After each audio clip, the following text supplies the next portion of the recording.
Magandang araw sa lahat. Halina po kayo, tayo magluluto ng gulay.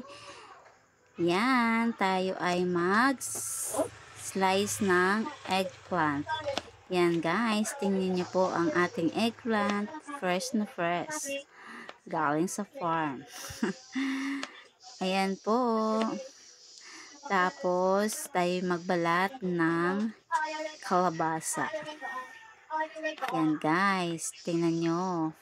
Presko at saka yung sitaw. Diba? Green na green, makulay na gulay. Yan. Sarap siya guys. Lalo na pag may partner na pritong isda o kaya tuyo. Yan. Nag-slice tayo ng sibuyas. Yan ang sibuyas natin. Tapos naglagay na din ako ng tanglad or lemongrass.